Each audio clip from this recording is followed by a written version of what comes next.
시작하겠습니다. 어서오네. 어서 오세요. 판장의 자리를 넘보다 인사했어. 인사했어. 아니 29분인데 인사를 하셨는데 지금 오기 전에 뭔가 마음속에 개가 있어 지금. 받는 자리 참. 아직도 29분이요. 와 이거 진짜 이거 대략이다 대략 이거. 아닌데.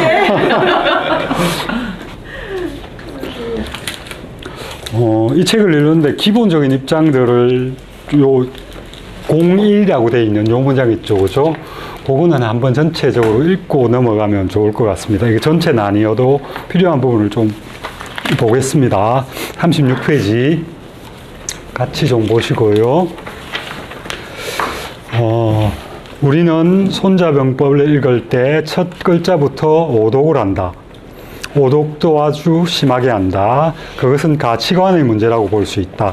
그 첫 글자는 손자병법 첫 편의 첫 번째 글자인 개이다. 개라는 글자. 한문이 뭐 개라는 글자는 우리 그냥 번역하면 계산하다, 뭐 계획하다, 뭐 여러 가지 그 비슷한 용어로 이렇게 설명이 됩니다. 사람들은 손자병법과 36개를 함께 논하는 경향이 있는데 심지어는 함께 묶어 책으로 내기도 한다. 시중에 종종 보이는 손자병법과 36개 같은 종류가 그것이다. 하지만 손자병법과 36개는 기본적인 성격이 다르다. 저번 시간에 잠시 설명을 드렸듯이 손자병법은 전략과 전술, 주로 전략 관련 부분이 굉장히 많고요. 36개는 전술입니다. 그러니까 전투에 필요한 기술들이 전술이죠, 그죠?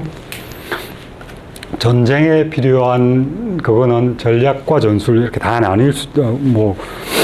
두 부분으로 나뉠 수가 있습니다. 하지만 36개의 개는 묘책이나 업모라든가 흉계를 가리킨다. 흉계는 속임수를 써는 계책 정도의 의미입니다. 이에 비해 손자병법의 개는 그러한 업모나 흉계를 구사하겠다는 것이 아니라 그저 단순히 계산한다는 뜻이다. 계산. 여기서도 계산이라고 풀이를 해놨는데, 계산이라고 하면 우리 계산 이렇게 쓰잖아요, 그죠?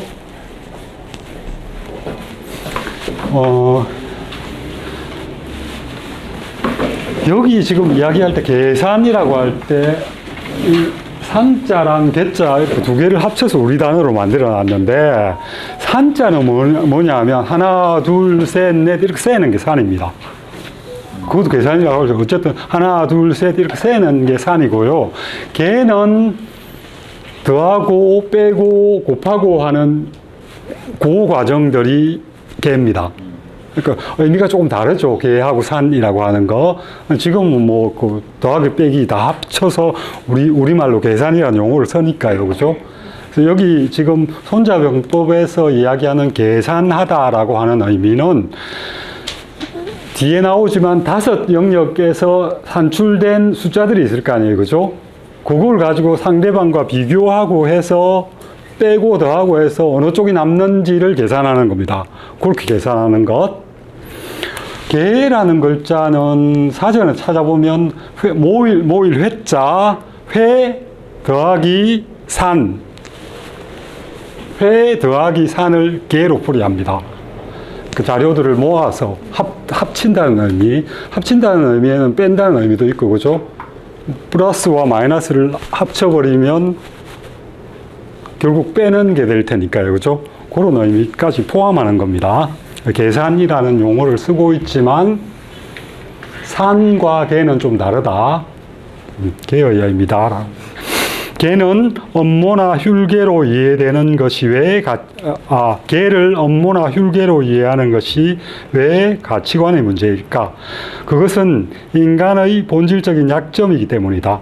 그러한 기교를 부려서 빨리 이루려는 심리, 어떻게 하든 묘책을 사용하여 한 방에 해결하려는 심리 말이다. 그런데 그런 묘책을 손자는 반대한다. 손자는 묘책으로 승리하는 것을 뭐 기록한 책이 아니라 실력으로 승리하라는 책이기 때문이다. 실력. 손자가 말하는 계는 기본 바탕을 말하는 것이지 운영의 묘가 아니다. 운영의 묘라고 하면 계책 뭐 이런 의미겠죠. 그죠? 손자는 졸렬할지언정 기본 실력을 요구하는 것이지 기발한 묘책을 요구하지 않는다. 손자가 강조하는 계는 계산하라고 하는 것이다. 실력을 계산하여 비교해 보라는 것이다. 비교할 것은 5분야고 이 부분은 이제 나중에 오사의 영역으로 넘어가겠습니다. 자, 그 중간 부분은 뛰어넘겠습니다. 자, 그 두 번째 단락. 중국 역사상 누가 이런 계에 가장 능했을까? 이 계라고 하는 건 계책입니다. 사람들은 10중 8구 제갈량을 꼽을 것이다. 그런데 역설적이게도 제갈량의 계는 전부 묘책이었다. 묘책이었지 앞서 언급한 547계 나중에 보게 될 겁니다.가 아니었다. 손자병법의 547계에 근거하여 판단하면 제갈량은 낙제인 것이다. 도, 천, 지, 장, 법이 구체적으로 무엇인지는 다음에 이야기하더라도 적어도 앞에서 이야기했던 앞서 언급했던 스와트 뭐 이건 뭐 앞에 그 37페이지에 나옵니다. 그죠? 요즘 경영기법에서 이야기하는 강점, 약점, 기회, 위협이라고 하는 이 4가지의 기본 요소들인데요. 스와트 분석만으로 비교해도 제갈량의 총나라는 조조의 위나라를 이길 항목은 무엇인가? 아무것도 없어 보인다. 그래도 제갈량은 천하통일이라는 꿈을 이루고 삼고초려에 보답하기 위해서 군사를 일으키고 군중을 동원하여 6번 기산을 나섰고 9번 중원을 정벌하면서 국력을 소모하고 백성을 희생시켰다. 그가 했던 전쟁은 사실상 모험이었으며 요행을 바라는 일이었다.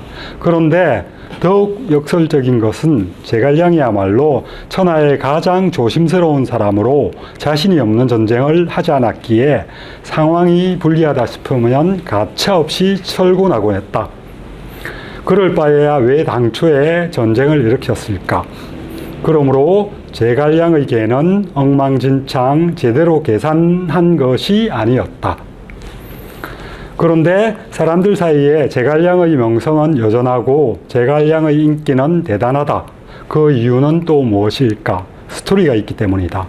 묘책이 나오니까 이야기가 흥미진진하기 때문이다. 사람들은 스토리를 좋아하고 기묘한 전략에 매력을 느끼기에 너도 나도 즐겁게 제갈량을 이야기하는 것이다. 하지만 진정한 전략, 요 구절이 이제 이 사람이 화산이 하고 싶은 이야기입니다. 진정한 전략, 진정한 승리는 너무도 단순하고 명료하여 이야기거리가 안 된다. 손자병법이 강조하는 바는 바로 이것이다. 전쟁을 잘하는 자의 승리는 지혜로운 명성이 없고 용맹스러운 공헌이 없다. 이건 이제 나중에 손자병법 안에 들어가 있는 구절입니다. 단순 명료하기에 스토리가 빈약하다는 것이다. 그러므로 우리가 손자병법에서 배워야 할 핵심은 바로 이것이다.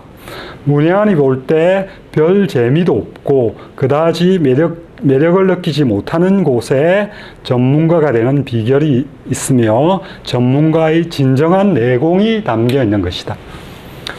뭐 공감이 저는 굉장히 많이 이 손자병법을 읽으면서 이 구절이 굉장히 공감에 와닿았습니다. 전공법 기본에 충실한 이후에 뭐 계략이든 이런 것들이 뜻을 바라는 것이지 그것이 없으면 결국 뭐 역사에도 보면 전쟁을 수시로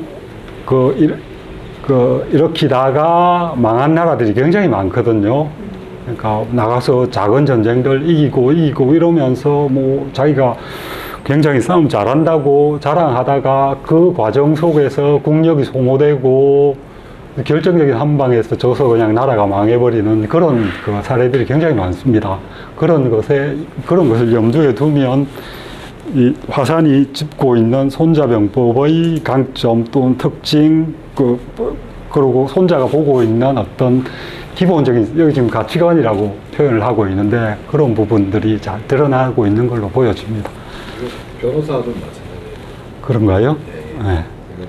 읽으면서 변호사도 마찬가지라고 메모해놨는데 전공법이 바탕이 돼야겠죠. 뭐든 그런 제대로 변론 잘하면 예. 그 공원이 없어요. 아, 그런가요? 준비 다. 뭐 그렇게 해야만이 확실하게 이기는 거예요. 그래서 돈을 잘 안 주나? 그럼 어떨 때 보는 겁니다. 뭔가 집 같은데 이상한 묘수를 통해서 뒤집었을 때 증거를 조작한다든지 사람들 의지적 파괴한다든지 이런 식을 통해서 그러니까 그럴 때는 그렇게 돼요. 방향이 예정된 거를 벗어나게 해내야지 어떤 성과를 나오겠죠. 그러니까 거기에서 그런 개척이나 뭐 이런 게 필요합니다. 평소에 뭐 계약서니 서명이니 꼼꼼하게 잘 해두면 나중에 사고 생길 일이 없어서 일단 보수가 적어요. 그렇죠. 예. 보수가 적게 받는 거. 가족에서 격언이 뭐냐면은 묘수를 3번 두면 진다는 말이 있어요. 예. 순탄하게 못 둔다는 거죠. 예. 그럴 수 있겠네. 위험에 처했을 때 빠져나오는 것을 묘수라고 보는 것이고 3번 묘수를 두면 진다. 위험한 거죠. 그렇죠. 평범하지 않다. 유사한 그런 내용 같아요. 삶도 진짜 그런 것 같아요. 뭐 어떤 의미에서는 근데 사람들은 또 그런 걸 바라면서 사는 부분들이 굉장히 많은 거니까 어쩌면 이 책에서 줄 수 있는 게 정말 그런 거인 것 같은데 한번 가봅시다. 자, 이 조조 같은 경우에는 개라는 경우를 굉장히 명확하게 해놨습니다. 그죠? 장수 선발하는 것도 개에 들어가고요. 이 양적기라고 할 때 이 적자는 우리 지금 적군할 때 적기라는 용어로 쓰는데 아무나 저 적자를 쓰지 않습니다. 자신과 힘이 비슷해서 이렇게 맞대응할 수 있는 마수를 적이라고 합니다. 그냥 내한테 대항하는 모든 대상을 적이라고 하는 게 아니고 나에게 맞대응할 수 있는 역량을 가지고 있는 대상을 적이라고 합니다. 양적은 이 양은 보통 이제 부피 단위를 셀 때 쓰는 그 용어인데 여기 그냥 역량 정도로 그 다음에 땅 면적을 이 도자는 음이 어떨 때는 자로 읽기도 하는데 길이를 재는 도구입니다. 그러니까 사각형이니까 길이 재면 면적이 나오겠죠. 그죠? 그 면적을 재면 다양한 거기서 배출해 낼 수 있는 병졸 수도 계산이 됩니다. 땅 넓이에 따라서 나중에 이제 손자 안에 들어가면 보면 그런 부분이 보이는데 그러니까 장수 선발하는 것, 그 다음에 상대편의 그 역량을 헤아리는 것, 그 다음에 우리 땅과 상대편의 땅 넓이 헤아리는 것, 거기서 산출할 수 있는 병력 수, 이런 건 가장 기본적인 토대가 되는 그거고요. 그 다음에 나가 싸울 경우에는 멀리 이동해야 되느냐, 거리가 가까우냐에 따라서 군량들이나 이런 걸, 그 다음에 또 이동하는 이런 것들이 필요한 거니까 비용 같은 거 산출하려면 그런 것도 해야 되고, 험하냐 또는 평이하냐, 이자는 평이하다, 쉽다라는 의미겠죠, 그죠? 그런 것들을 개어 묘당이라는 용어는 옛날에 중국의 그 전통에서부터 나온 용어인데 초기에 그 부족 사회에서 시족 사회로 넘어가고 국가가 처음 만들어졌을 때 그런 왕들은 다 무당왕이라고 말씀드렸죠. 무당왕들이라고 하는 거는 하늘신이나 조상신이나 이런 신들과 접신을 통해서 중요한 결정을 내릴 수밖에 없습니다. 그래서 국가의 큰 일이 있는 경우에는 조상을 모신 사당에서 회의를 합니다. 그리고 결정을 내릴 때는 마지막에 점을 치죠. 그래서 전쟁 또는 외교 뭐 이런 것과 관련된 국가의 운명을 좌우하는 중요한 회의들은 다 대부분 조상을 모신 사당에서 그 의사결정이 이루어졌습니다. 그 조상을 모신 사당이 묘죠, 그죠? 묘당, 당은 뭐 건물이니까, 그죠? 그래서 저 묘당이라고 하는 조정회의라는 의미입니다. 이후에는 다 이제 뭐 조상 사당에서 안 하고 정전이라고 불리는 그 임금의 신하들과 그 정치를 토론하는 그런 자리가 따로 마련이 되는데, 초기에는 그런 중요한 결정들을 묘당에서 했기 때문에, 여기 지금 특히 전쟁이잖아요, 그죠? 뭐 어느 나라 때 갑골 같은 경우 점치는 과정이 어떻게 되느냐 하면, 이런 모든 객관적인 요소들을 다 검토를 한 이후에 전쟁을 할까요 말까요 이런 건 저 안 칩니다. 전쟁을 해야 되는 상황입니다. 조건들을 다 검토를 했습니다. 전쟁합니다. 괜찮을까요? 하지 않을까요? 그러니까 전쟁하는 거는 결정을 해놓고 전쟁을 합니다. 결과가 어떻게 나올까요? 이렇게 점을 치는 겁니다. 그러면 점이 뭐 진다, 이긴다 이런 게 아니고 굉장히 위험하다. 굉장히 뭐 좋다. 뭐 이런 식으로 나오거든요. 위험하다 그러면 그 조건들을 가지고 최대한 피해가 적게 나게끔 운용을 하는 겁니다. 묘당이라고 지금 써 있는데, 중국이나 우리 전통시대의 조정이라고 하는 거는 크게 보면 셋으로 나뉘었는데, 그러니까 조상의 사당에서 회의를 하는 경우에는 묘정이라고 하고요. 묘당에서 하는 정사. 그다음 또 하나는 시장에서 하는 정사가 있습니다. 시정이라고 하는 거는 어떤 거냐 하면, 뭐 초기 사회에는 대부분 사형 집행이나 이런 건 공개 처형을 했잖아요. 형벌 같은 거 내리는 거 공개적으로 그걸 하는데, 그런 거 결정할 때는 시장에서 조회를 했습니다. 시정 또는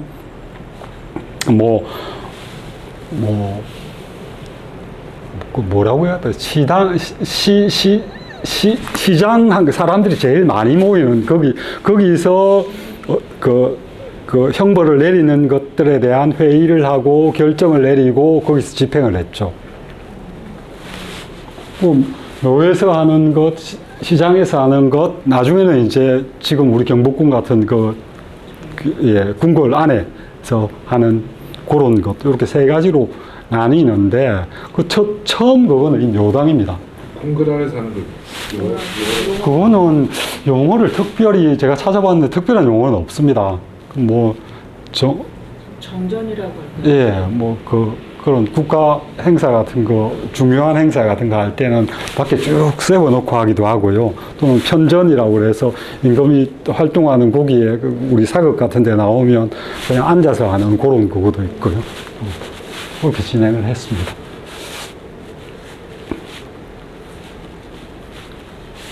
그 다음 이제 본격적인 내용으로 들어갑니다.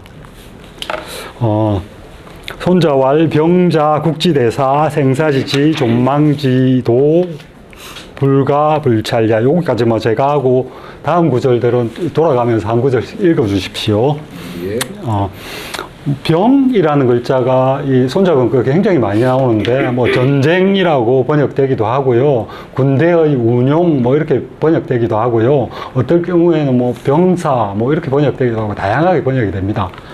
여기서는 그 병자라고 할 때 그냥 전쟁이라는 의미로 번역하는 게 가장 적절한 것 같습니다. 여기 지금 번역되어 있는 대로 국지대사, 저번 시간에 잠시 말씀드렸지만 국가의 가장 중요한 큰 일 두 가지는 전쟁과 제사입니다. 국가의 그 존립을 결정하는 제일 큰 일. 생사지지, 존망지도, 지도 이런 것도 번역하기 사실 쉽지가 않죠. 여기 뭐 갈리는 지점이고 뭐 걸려 있는 길이니 이렇게 번역하면 굉장히 잘 번역한 것 같습니다. 그렇죠? 불가불 찰이야. 찰이란 요 글자는 우리 한문에는 눈과 관련된 글자가 굉장히 많습니다. 보다, 이거 다 보다 의미가 있는 글자들인데요. 견, 시, 관, 찰, 뭐 이렇게 네 개, 이게 점점 이렇게 집중을 하는 쪽입니다. 이 견은 그냥 눈에 이렇게 쑥 지나가면서 눈 망막에 맺히는 것 정도, 뭔가가 있네라고 하는 인식하는 정도가 견입니다. 그 다음에 시는 거기서부터 조금 더 관심을 기울여서 보는 겁니다. 이렇게 가다가 뭐가 있으면 저게 뭔지 이렇게 살펴보는 정도. 그 다음에 저 시는 한문에서 좀 특별한 기능을 하는 역할을 하는 경우가 있는데 뭐뭐와 비교해서 보다라고 할 때는 이 시를 씁니다. 어떤 대상을 보면서 머릿속에 그것과 관련된 다른 것을 떠올리면서 그걸 보는 경우에는 시를 씁니다. 시. 그 다음에 관이라고 우리 관광하다, 관광이 뭡니까? 둘러보는 거잖아요. 그죠? 그러니까 자기가 관심 있는 부분을 둘러볼 때 관이라고 합니다. 저거는 시보다는 집중도가 조금 더 들어가 있는 겁니다. 근데 더 세밀하게 집중해서 보는 게 찰입니다. 찰. 보다라고 다 번역이 되는데도 조금씩의 정도가 다릅니다. 이 밑에 시는 내가 보는 게 아니고 상대방에게 이렇게 보여주는 겁니다. 제시하다라고 할 때, 보라고 줄 때 요 시를 씁니다. 여기 지금 찰이라고 하는 건 그러니까 조금 더 이렇게 번역하니까 세심하게 살펴보다 이렇게 하면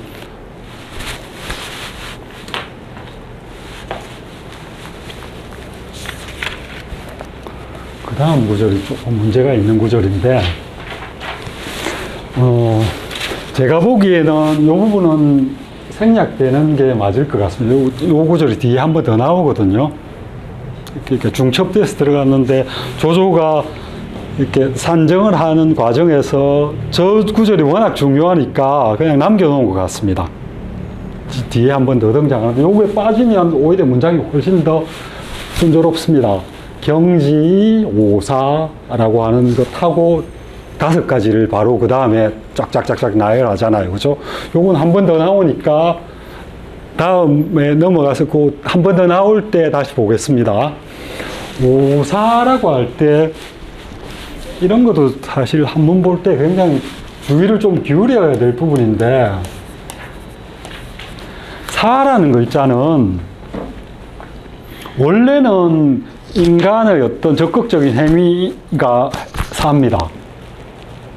우리 사물 이렇게 쓰잖아요. 그죠? 요 물이라고 하는 거는 예를 들면 그 중국 고전에서는 인간의 역할들을 가지고 물이라고 많이 합니다. 뭐 군주, 신하, 아버지, 아들 뭐 이런 것들을 물이라고 합니다. 뭐 이런 것도 물이긴 합니다만 많은 경우에 물자가 그렇게 쓰이고요. 군주와 신하 사이에는 신하는 임금에게 충성을 하죠. 그죠? 군주는 신하에게 믿음, 신뢰를 갖고 대하죠. 이런 어떤 활동들이 사입니다. 아들은 아버지에게 효도를 하죠. 효하는 활동, 그게 사고요. 아버지는 아들에게 뭐 자애롭게 또는 엄하게 대하죠. 그런 것들이 삽니다. 그러니까 요 사물이란 한문은 원래 한 글자가 안 다릅니다. 나중에는 이게 이제 두 개 합쳐져가 영어로 물건 뭐 이런 게 되는 건데 그 과정에서 이제 요 사는 인간의 활동들입니다. 활동들인데 이 사가 나중에는 어떤 의미를 갖느냐. 여기서 이 5가지 것들은 인간의 활동이라고 보기 좀 그렇거든요. 이사도 여러 가지 뜻이 있는데 그 뜻 중에 하나가 가지, 뭐 한 가지, 두 가지 할 때 개, 한 개, 두 개, 한 가지, 두 가지라는 그런 수사의 용법으로 저 사자를 사용합니다. 그런 경우에 원래 사가 갖고 있는 활동이라는 의미와는 달라지죠. 이 경우에 그런 의미로 쓴 겁니다. 5가지. 경지 오사 5가지를 가지고 경자는 원래는 배를 짤 때 가로로 걷는 굵은 배 짤 때 기준선을 이렇게 몇 개 하고요. 여기에다가 가는 선들을 쭉쭉 이 기준선 안에 4올, 3올 이렇게 집어넣고 또 이렇게 짜잖아요. 그죠? 처음 이렇게 기준으로 넣는 굵은 요 선들을 경이라고 합니다. 이 경은 그래서 배가 짜지는 과정을 사람들의 삶, 사회 전체라고 생각한다면 사회를 구성하는 굵직굵직한 규칙들입니다. 그래서 저 경은 어기면 안 되는 겁니다. 그래서 저 경 안에는 뭐 옛날 전통시대 같으면 군주가 신하한테 어떻게 해야 되는 것, 신하가 군주에 어떻게 해야 되는 것, 그런 역할에 따른 어떻게 해야 된다라고 하는 규범들이 기본적으로 우리가 일륜이라고 이야기하는 그런 것들이 저 경에 해당되죠. 저거는 어기면 안 되는 겁니다. 그래서 이 경이라고 하는 거는 기준이라고 하는 의미가 있고요. 사람이라면 누구나 따라야 될 기본적인 규칙이라는 의미도 있습니다. 우리 저 글자 뭐 중요한 책들에도 경이라는 용어를 쓰죠. 성경, 뭐 그죠? 사서오경 할 때 저 경을 씁니다. 그런 의미입니다. 성경이라고 하는 거는 하느님으로부터 인간에게 부여된 절대로 어떤 경우에도 지켜야 할 어떤 내용들. 사서오경이라고 하는 거는 옛날 성인들 또는 현인들이 남긴 기록들, 그것에 따라서 사람들이 살아가야 될 기준, 이런 의미가 있습니다. 그러니까 기준이라는 의미죠. 뭐 이렇게 몇 개를 기준으로 삼는다라고 하는 거는 5개를 기준으로 삼아서 뭐 이 정도의 의미고, 조금 더 의역을 하면 5개 분야를 기준으로 해서라는 의미입니다. 그래서 이 구절 5개의 5가지를 기준으로 삼아서, 그죠? 삼는다라는 의미고요. 요 뒤에 조소 이 부분, 요 부분은 나중에 조금 다시 설명드리겠습니다. 어디 갔어?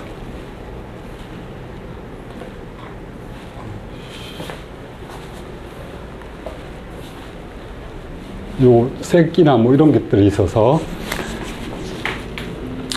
나중에 설명드려야 되는데 여기다 갖다 놨구나. 5개. 도, 천, 지, 장, 법. 글쎄요, 저기 뭐 어떻게 번역해야 될지 번역을 못 하겠습니다. 일단 도, 천, 지, 장 이렇게 하는 수밖에 없습니다. 뭐 장은 장수니까 이렇게 번역을 했고요. 이것들의 의미가 어떤지는 다음 구절에 등장합니다. 도자 뭐 이런 식으로 이 중요한 5개에 대한 부연 설명들이 있게 되죠, 그죠? 자, 이 구절을 번역하면 여기 지금 분명하게 뭐 의미는 웬만큼 따르고 있습니다만 분명하게 번역을 못하고 있는데요. 영자입니다. 백성들이 윗사람과 의는 우리 번역으로 생각입니다. 생각. 머릿속에 떠올리는 것. 생각을 갖게 하도록 하는 겁니다. 민들을 그 위사람, 군주가 될 수도 있고, 뭐 통장이 될 수도 있고, 반장이 될 수 있습니다. 그죠? 그 민들을 통솔하는 사람들이 갖고 있는 생각을 그 민들이 같이 갖게 하는. 어떻게 하면 그렇게 될 수 있을까요? 다시, 죄송합니다. 다시 한 번 말씀해 주세요. 내가 반장입니다. 내가 이 수업을 할 때 어떻게 이 수업을 이끌어 갈지를 생각을 하고 있습니다. 그래서 그 생각을 수업 받는 분들이 같이 하게 만드는 겁니다. 공감하게. 예, 공감이죠. 공감 맞습니다. 우리 동의하다라고 할 때 원래 동의는 이 의자를 씁니다. 그죠? 동의하다. 이건 주장이나 의견이거든요. 의견에 대해서 같이 하는 거고요. 요거는 생각입니다. 생각. 우리 한자가 참 어려운 게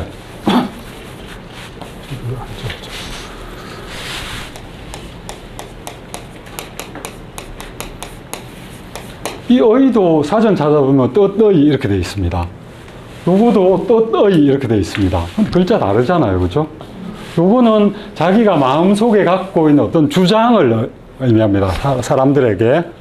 요거는 머릿속에 어떤 떠오르는 우리 표현으로는 생각입니다. 생각. 그러니까 내가 어떤 생각을 갖고 있는데 내 밑에 있는 사람한테 같이 생각하게 만드는 겁니다. 그게 도입니다. 그게 뭘까요? 도를 지금 여기서는 영어 번역본은 도덕률 같은 걸로 이야기를 했습니다. 그죠? 여기서는 뭐라고 그랬습니까?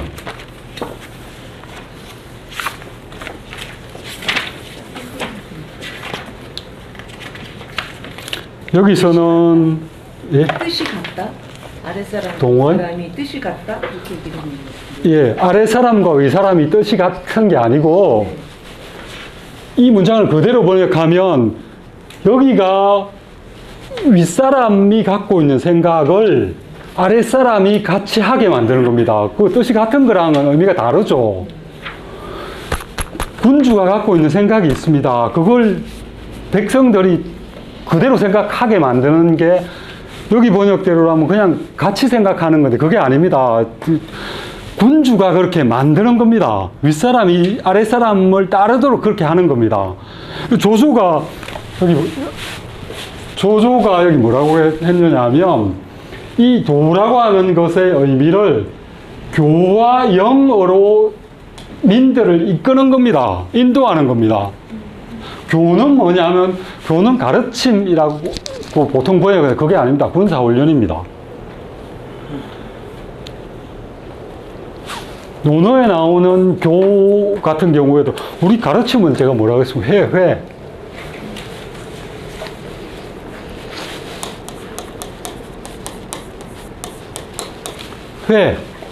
회자가 우리가 지금 말하는 교육입니다. 교육. 내가 뭔가를 가르쳐가지고 그 학생들에게 뭔가를 알게 하는 거는 회입니다. 회. 나중에는 교자도 그런 의미를 갖고 있는데 초기의 교자는 군사훈련입니다. 군사훈련이 뭡니까? 내가 상관입니다. 명령을 내리면 명령을 알아듣고요. 요즘은 명령 내리면 웬만한 사람 다 알아듣죠. 민들은 뭡니까? 민들은 받은 사람들이 아니잖아요. 평생 땅 파고 그런 것밖에 안 하던 글자도 모르는 사람들입니다. 그런 사람을 데리고 지금 전쟁을 해야 되는 거잖아요. 이 시기가 어떤 시기라고 그랬습니까? 보병 전쟁이 시작되는 시점입니다. 그래서 이 시기에는 전쟁이 일어나게 되면 병들을 징집을 해가지고 보병으로 훈련을 시켜가지고 전쟁터에 데려나가야 되는 겁니다. 그죠?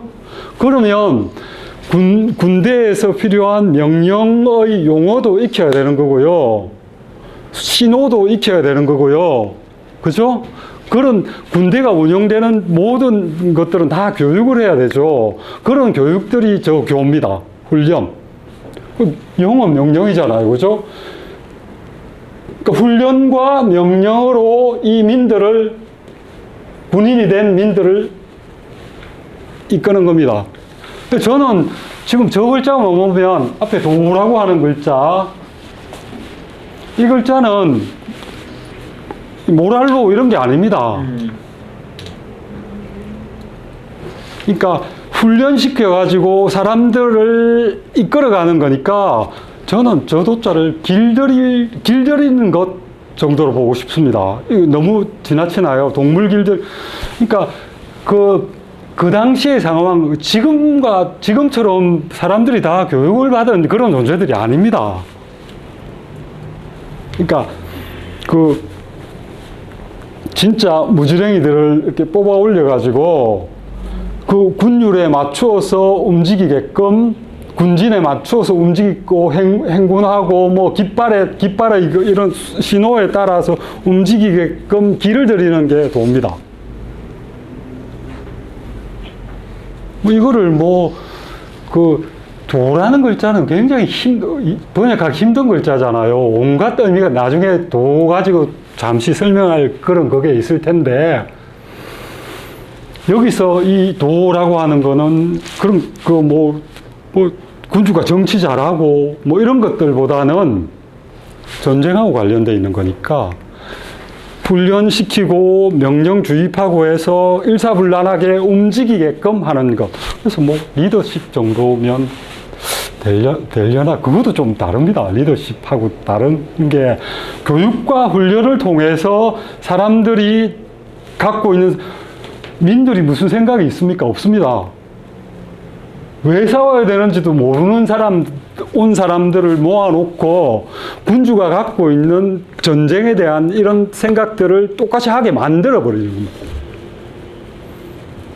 나중에 가면 저런 이 손자병법에 나오는 어떤 정책이나 이런 것들을 굉장히 체계화시킨 사람이 한비자입니다. 거기는 좀 더 분명하게 말하죠. 법, 상벌 뭐 이런 걸 통해서 법 체제를 이렇게 딱 정비를 해 놓으면, 딱 굳건하게 만들어 놓으면 신하들이나 이런 사람들은 그 체제에 따라서 굴러가겠죠. 그러면 임금은 별로 할 일이 없을 거예요. 그거에 맞춰서 하고 있나 안 하나 그것만 감독하면 되는 거죠. 혹시 이해가 되십니까? 너무 많이 가는 거예요. 자, 그런 한비자의 사상의 시초가 여기에 있습니다. 결국은 한비자는 언제 사람이냐 하면, 한비자가 죽었던 게 진시황 시기,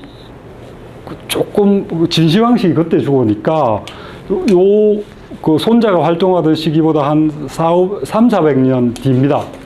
221년에 진시황이 통일을 하잖아요. 그죠?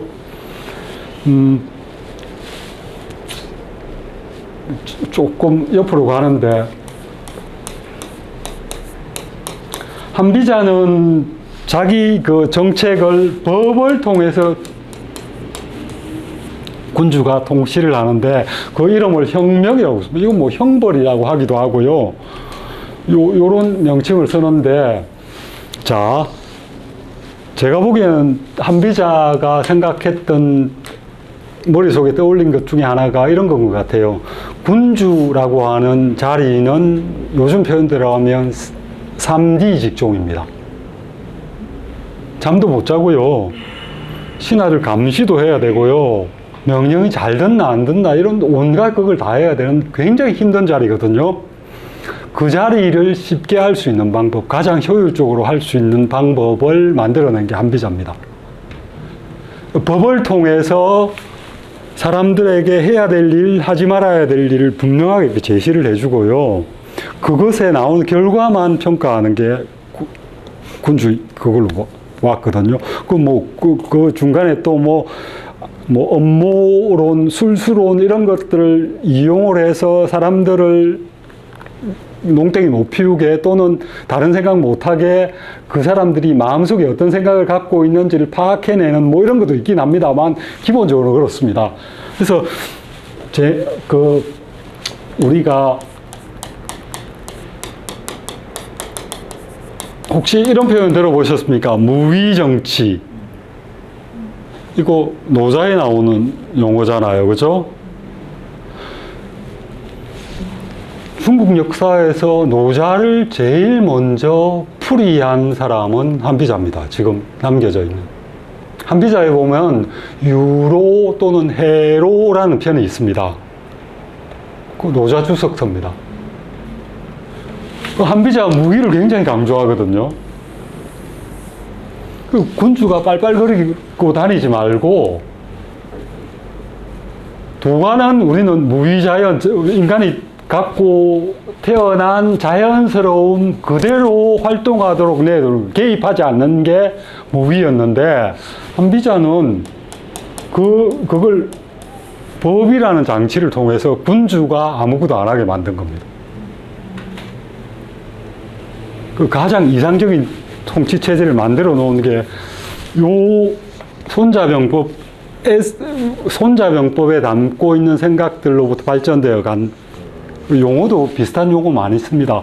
손자병법에서 나중에 볼 중요한 용어 중에 하나가 형이라는 글자하고, 그 다음 세력할 때 세, 뭐 이런 글자를 쓰거든요. 그 형, 세 이런 것들을 굉장히 강조하는 게 또 한비자입니다. 같이 연결되는데, 그런 거, 뭐 하나 거기까지 갔지. 요 영이 굉장히, 그러니까 철저하게 위에 있는 사람 위주로 이야기가 되는 겁니다. 민들을 그렇게 만드는 겁니다. 그래서 이 도라는 거에 대해서도 한번 뭐 제가 그래서 번역을 못 하겠다고 말씀드린 겁니다. 저걸 뭐 리더십으로 번역하기에도 적절하지 않고요. 전 그냥 길들임 이렇게 해버리면 좋을 것 같습니다. 이렇게 포괄적 해석되니까 네. 현대에서도 유용하게 각자 자기 처한 상황에 맞춰서 맞습니다. 그렇습니다. 해석할 수 있습니다. 한문이 갖고 있는 묘미가 또 그런 데 있습니다. 저 같은 경우는 이제 개혁자 입장에서는 이렇게 해석이 됐다고. 저는 저한테는 직원들과 공유해야 될 비전, 예. 비전을 공유했을 때 정말로 뭐 죽을 둥 살 둥 일하는 건 아니겠지만 자발적으로 열심히 일한다는 생각이 들더라고요. 요거 아닙니까, 요거? 네. 네, 요겁니다, 요거. 근데 요거도 내가 제공을 해서 또는 직원과 나를 동일한 선상에 두고 같이 이렇게 생각하는 거하고, 내가 그들로 하여금 이런 생각을 내가 갖고 있는 생각과 같이 하게 만드는 거, 요건 다르잖아요. 그런 부분에서 좀 저 글자를 좀 그렇게 되면 뭐 이 여지사 요거는 윗사람입니다. 상입니다. 그죠? 그와 함께 죽을 수도 있고 그와 함께 살 수도 있다. 그렇지만 죽을 수도 있고 살 수도 있지만 민들은 외위한다. 하지 않는다. 외는 두려워하는 거고요. 위는 위태로워하다. 보통 이렇게 번역을 하는데 요것도 조조가 굉장히 위자에 대해서 좀 의미가 분명하지 않으니까 명확하게 해놨습니다. 이 위의라고 했습니다. 위는 위태로워하다라는 의미를 여전히 갖는데, 의자는 어떤 의미를 갖느냐 하면, 의는 불안해하는 겁니다. 이거인가 아닌가 확정을 못 짓고 있는 상태가 의입니다. 아, 이걸까 저걸까 하면 불안하죠. 뭔가 특히 죽음과 삶이 갈려져 있는데 이쪽으로 가면 죽고 이쪽으로 가면 사는데, 그죠? 이쪽으로 갈까 저쪽으로 갈까 결정을 못 하고 있는 상태가 의입니다. 교령의 군사훈련하고 명령이라는 거, 의자는 불안하다, 망설이다, 결정을 못 하고 있으니까. 구급과 비슷한 동사 혹입니다. 혹. 혹은 어떤 사안에 대해서 이건 둥글잖아요. 그죠? 이건 둥글다고 했다가 네모나다라고 동시에 이야기하는 것. 그런 걸 혹이라고 합니다. 그러니까 뭐 정확한 밑에 이 민하고 상하고를 같은 사람으로 놓으면 안 됩니다. 우리 지금처럼 다 이렇게 동등한 자격, 동등한 생각을 갖고 있는, 동등한 생각할 수 있는 능력을 갖고 있는 사람들 이렇게 볼 게 아니고, 민들은 위에서 시키는 그곳에 따르는 사람들입니다. 그렇죠? 그렇게 생각을 하셔야 됩니다. 그러니까 뭐 위에 있는 사람이 이쪽 산으로 갔다가 이 산 아닌가 보네 하고 저 산으로 갔다가 이 산도 아니네 이러고 있으면 밑에 있는 사람들은 뭐 갈팡질팡해서 아무것도 확신을 못하게 되는 그런 상황에 이르게 되는 거죠.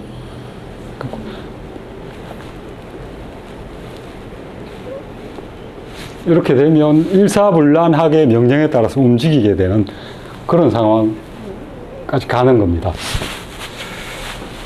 그 다음에 천이라고 하는 동사, 이건 뭐 그냥 음양 보통 이렇게 이야기하면 밤낮을 의미하는 경우가 많고요. 한서 이러면 뭐 추위 더위, 시제라고 할 때 저거 번역을 어떻게 해야 할지 참 난감하던데요. 여기 사계절 이렇게 돼 있는데 제자는 제약하다라는 의미도 있고요. 그 다음에 털지워지다, 제도라고 할 때 저 제자를 씁니다. 그죠? 어떤 형태로 만들어버린 게 제입니다. 봄, 여름, 가을, 겨울이라고 하는 건 딱 틀이 잡혀져 있죠. 그런 의미에서의 제입니다. 시라고 하는 글자는 봄, 여름, 가을, 겨울, 사시를 의미합니다. 그러니까 사계절, 네 계절의 제약 또는 네 계절이 갖고 있는 딱 정해진 어떤 틀, 그런 의미가 시제입니다. 뭐 우리 지금 표현대로 하면 기후, 그죠? 그 다음에 뭐 밤낮의 변화 또는 계절의 변화, 이런 것들 다 천이라고 하는 글자가 담고 있습니다. 이 뒷부분은 뭐 일단 삼화법이라고 하는 병설을 인용을 했습니다. 뭐 겨울과 여름에는 군대를 일으키지 않는다. 그렇게 해서 우리 백성들을 겸해 뭐 두루두루 아끼는 것이다. 왜 겨울과 여름에 전쟁을 안 일으키는, 군대를 안, 저 군대를 일으킨다는 건 백성들을 차출해서 동원한다는 이야기입니다. 그죠? 제일 힘든 계절이잖아요. 여름은 농사 지어야 되기도 하고요. 농사 짓는데 다 차출해서 하면 기본적인 그 경제를 뒷받침하는 농지, 그게 운영이 안 되니까 그런 것들이고요. 뭐 음양사시지제라고, 이 제도 아마 틀 또는 제약의 의미입니다. 밤낮이라고 하는 건 정해져 있으니까 그런 것들, 제.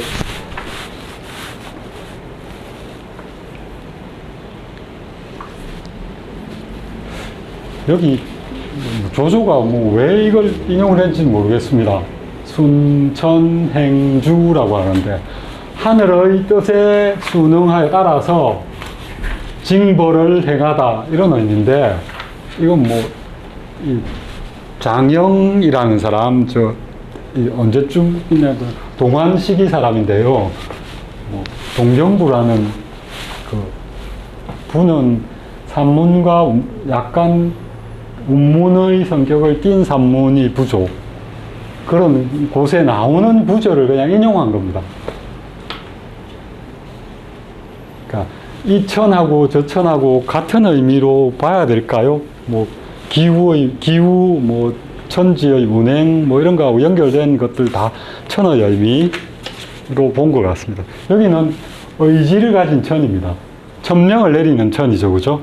천명을 내리는 하늘에 순응해서 이건 뭐 주자는 원래 의미는 죽인다라는 의미인데 처벌하다의 의미가 있습니다. 처벌한다.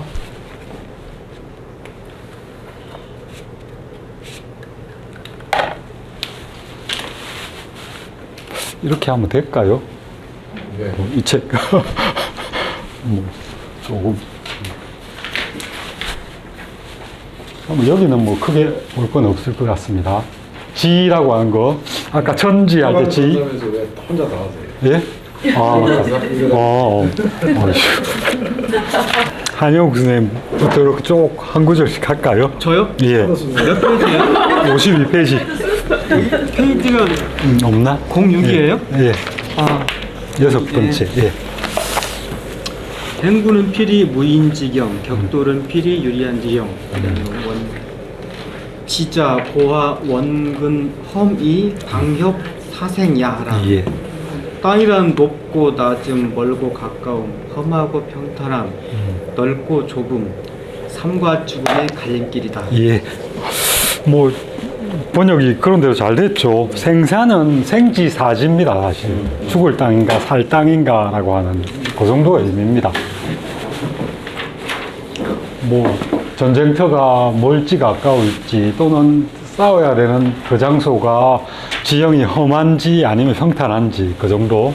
그 다음에 뭐 좁은지 넓은지, 그 다음에 거기가 들어가면 살아나올 수 있는 곳인가 죽을 수밖에 없는 곳인가 이 정도를 검토하는 거죠. 땅이 갖고 있는 지형, 뭐 지세, 형세, 이 손자병법에서 굉장히 중요한 용어 중에 하나가 형과 세입니다. 그건 나중에 뒤에 편명 이름도 형편도 있고 세편도 있죠, 그죠? 형세는 뒤에 나오니까 그 용어 설명을 조금 나눠뒀다가 드리겠습니다. 그러니까 땅의 형과 세가 같지 않아서 인시제리라고 되어 있습니다. 이 시는 뭐 시점, 그 당시의 시점에 따라서 이로운 형태로 제어한다. 그러니까 지형에 따라서 험하면 험하고 평탄하면 평탄한 것, 거기에 따라서 어떤 형태로 군대를 운용하면 유리한 방향으로 우리가 싸울 수 있을까에 따라서 이 쟤는 제어한다, 군대를. 그 정도의 의미로 보시면 됩니다. 나중에 구지편 가면 9가지의 땅의 종류가 나옵니다. 전쟁터, 그러니까 땅 종류를 9가지로 나누어 가지고 어떤 땅은 어떤 그걸 취해야 된다는 형태를 설명을 하고 있습니다. 그 정도로 보시면 될 것 러시아가 같고요. 이번에 지휘를 제대로 못해가지고 고생을 많이 했죠. 그 요즘하고는 또 옛날하고는 다, 요즘은 그 장비들이 좋으면 그때그때 바로 이렇게 촬영해서 적용할 수 있으니까요. 이전에 보면 전국 시기 사람들이 이제 왕을 찾아가서 자기의 능력을 뽐낼 때 가장 중요한 것 중에 하나가 전국의 지형을 얼마나 자기가 파악하고 있는가, 이런 것도 굉장히 강점이었습니다. 그런 것들을 기준으로 해서 자기 전략들을 이렇게 제시를 하거든요. 그러니까 뭐 책을 통해서 지형을 이렇게 뭐 익히든지 아니면 답사를 통해서 지형을 익히든지 그런 그 활동들이 굉장히 많이 선행이 되었던 것 같아요. 온통 전쟁을 하고 있는 지역이었으니까요. 그죠? 이 부분은 그러고 가겠습니다. 그 다음 뒷부분에 오늘 할 이야기도 좀 많아가지고 신상혁 선생님, 그 다음 구절 7번째. 7. 상대를 믿고 그 믿음을 상대가 알게 하라. 장자, 치, 신, 인, 용, 엄이야. 예. 장군이란 지혜, 믿음, 사랑, 용기, 위엄을 갖추어야 한다. 예.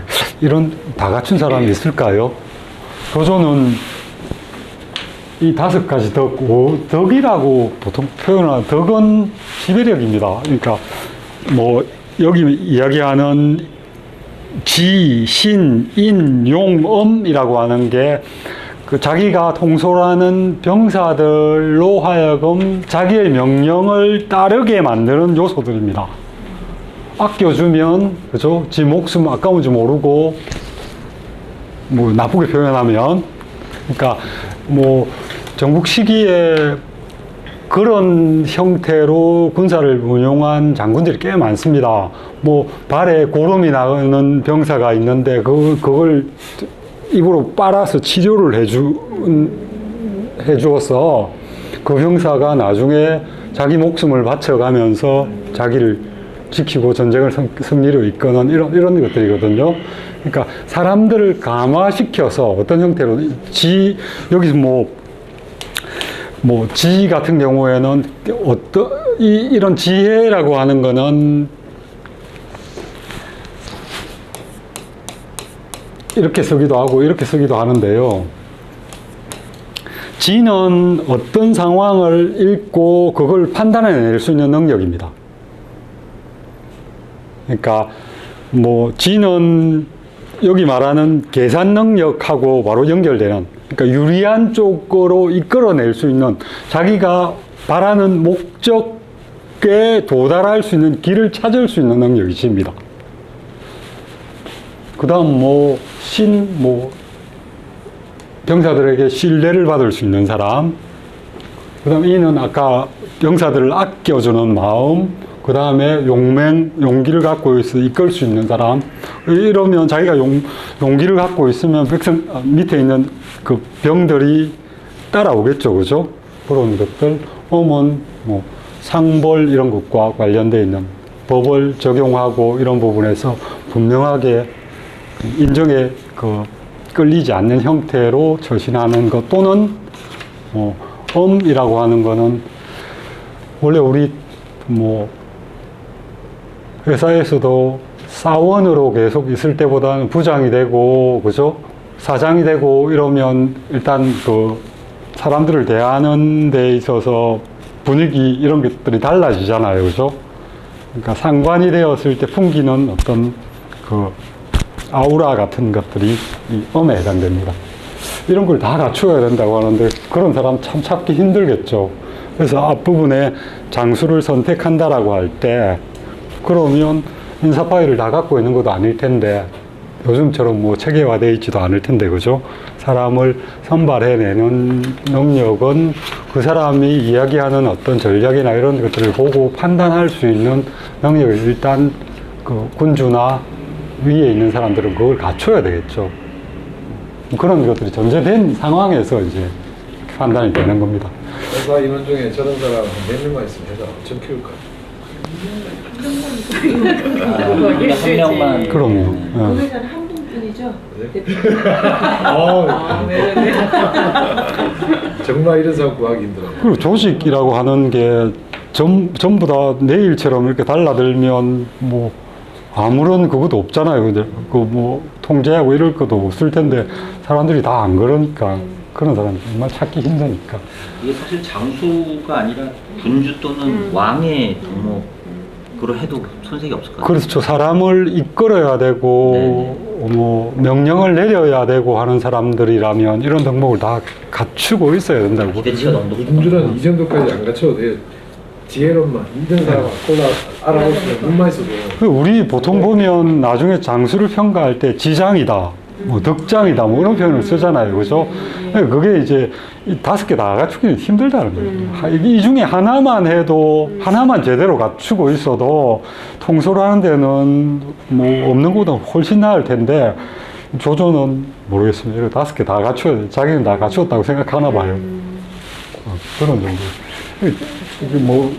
이런 어떤 우리 덕목이라고 보통 표현을 하는, 덕은 일종의 지배력입니다.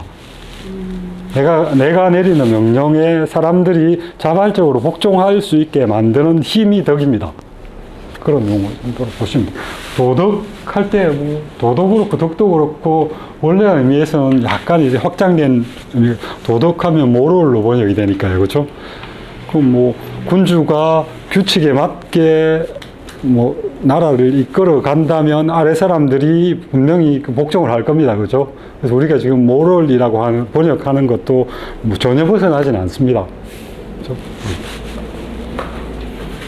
저기 한 가지 여기 예. 엄을 예. 위엄과 엄정함 예. 둘 중에 어느 쪽에 조금 더 가깝게 이해를 하는 게 좋을까요? 위엄하고 엄정함은 선생님은 어떻게 나누십니까?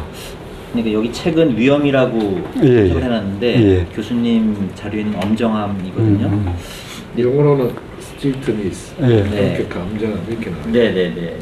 원래 우리 용어들이 그렇습니다. 위하고 엄은 의미가 다르죠. 근데 두 개를 합쳐서 위엄이라고 좀 우리말로 사용을 하잖아요. 엄이라는 글자, 엄정함이라는 글자를 위엄이라는 단어로 써놓은 겁니다. 두 개가 같을까요? 위도 그렇고 엄도 그렇고 상대방 또는 아래 사람으로 하여금 두려움을 느끼게 하는 것이죠. 위엄은 아까 말씀하신 위엄.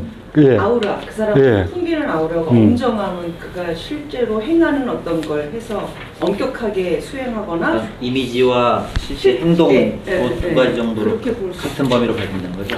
엄자를 주석하고 있는 다른 글에 보면 엄이라는 건 어떤 거냐 하면 옳고 그름을 칼같이 자르는 게 엄입니다. 저희가 저번 시간에 저번 과목을 배울 때 중용할 때 예. 약간 그런 엄정 예. 그거에 대해서 한번 배운 적이 있지 예. 않습니까? 옳고 그름에 대해서 칼같이 나누는 게 엄입니다. 네. 그러니까 위험하고 그래서 엄정은 약간 좀 다른 느낌 같아서 조금 우리가 사용하는 단어에 있어서 엄정은 이 몸가짐 이런 거와 관련이 있죠. 그런데 그 원래 그 엄정함도 그런 의미입니다. 몸으로 그걸 드러내는 겁니다. 몸으로 옳고 그름을 분명하게 드러내는 겁니다. 몸으로 예. 뭔가 생각이 있으면 그걸 행동으로 옮겨야 될 거 아닙니까? 그 행동으로 옮기는 데에서 풍기는 그런 것들이 엄정함입니다. 그러니까 옳고 그름에 대해서 칼처럼 자르는 거.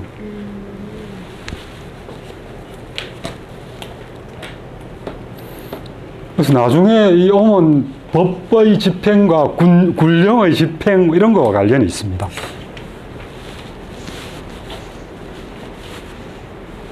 어디 갔어? 아, 여기 그냥 오덕으로만 돼 있구나. 조조도 특별히 그거에 대해서.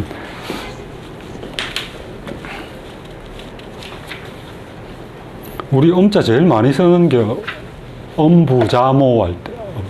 그러니까 엄한 아버지. 아버지가 야단쳐서 우리가 엄하게 느끼는 건 아니에요. 아버지는 보기만 해도 겁나잖아요. 맞아 애들 예, 옛날에는 진짜 아버지는 아버지 자체가 그러니까 되게 무서워. 제가 옛날에 이야기했지만 그 엄부라고 하는 게 아버지 보고 애들 보고 엄하게 대하라는 말이 아닙니다. 아버지 자체가 엄한 아버지라는 그 자리 자체가 자식들에게는 접근하기 힘든 어떤 그런 영역에 있는 사람이어서 무슨 말을 해도 따라야 되고요. 틀렸더라도 따라야 되고 그리고 내가 잘못하면 무언가 야단을 칠 것 같은 그런 존재이기 때문에 엄이라고 하죠. 근데 이게 조금 다른 게 이게 스트릭트니스고 영어로 해석을 하면은 사실은 엄격함, 엄정함이 맞는데 여기처럼 위험이라고 하면 약간 디그니티라는 단어 그런 게 더 그럴 수도 있겠네요. 그건 우리 예. 단어를 사용할 때 그러니까 번역이 굉장히 조심스러워야 되는데 위험은 조금 번역이 좀 예, 다른 것 같아요. 조금은 엄격함, 엄정함 같은 게 더 훨씬 예, 스트릭트니스면 엄정함입니다. 그게 맞을 것 같아요. 예, 엄정함이 네. 훨씬 더 여기에 맞는 용어입니다. 그래서 뭐 아까 이야기하는 거 이어서 하면 아버지는 굉장히 부드럽게 행동해야 됩니다. 자식에게 대해서. 아버지 자체가 엄정한 존재이기 때문에. 그래서 옛날 사람들은 이런 생각을 가졌습니다.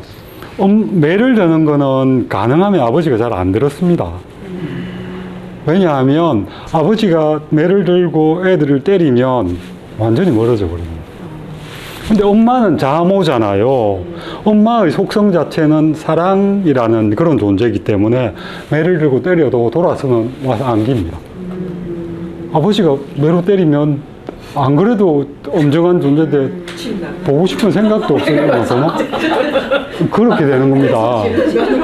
예, 예, 엄부자모를 잘못해서 하면 큰일 납니다. 맞기 전에 나가지 않나요? 예, 큰일 납니다. 이걸 정확하게 알았어야 되는데. 예.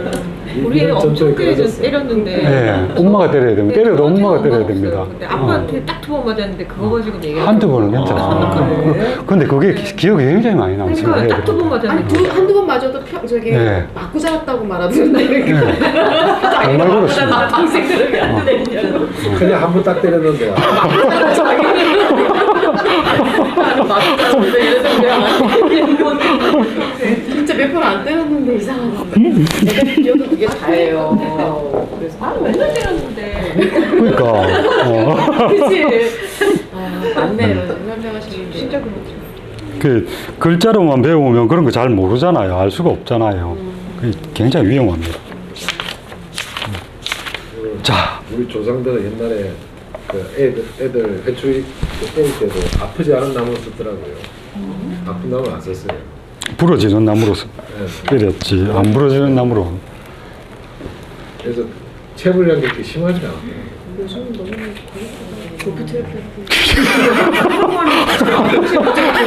살인 미수 안될 거야? 아 진짜 그래서 막 약간 정신병일 것 같아. 옆에 태워져 있으니까 그 고비자를 다 때린대요. 아빠가 자기 정서가 들어가면 안 돼. 아들은 그런 것 같아요. 여자애들은 내 감정이 안 들어가는 건 불가능해. 갑자기 고백의 시간이. 왜 불가능하지? 불쌍해. 사람이니까. 자, 그 다음 갈까요? 최 선생님. 네. 법자, 국제, 관도, 주용량. 법은 국제, 부대의 편제. 현재, 관도는 군간의 나눔, 군량의 보급로, 주용, 그 군비의 쓰임이다. 예, 물품 뭐 이 정도. 예. 그 다음 주까지. 예. 범차오자 막 장막 불문 지지자 승 부지자 부승. 무릇 이 5가지는 장군이라면 들어보지 못한 자가 없을 것이다. 예. 이것을 아는 자는 이길 것이고 알지 못하는 자는 이기지 못할 것이다. 예. 이거 뭐 번역이 약간은 그렇습니다만 이게 그 조조 번역본에 보면 여기 관하고 도도 나누어 놨습니다. 국제는 군대 편제고요. 국제자, 뭐 부곡이 요즘 말로 하면 대대 정도 규모입니다. 그러니까 뭐 기치나 깃발, 뭐 우리 대대 깃발, 소대 깃발 이런 거 있잖아요. 그 대대 소대라는 이야기고, 검고는 이 검은 징입니다. 징. 태각 명령을 내릴 때 징을 칩니다.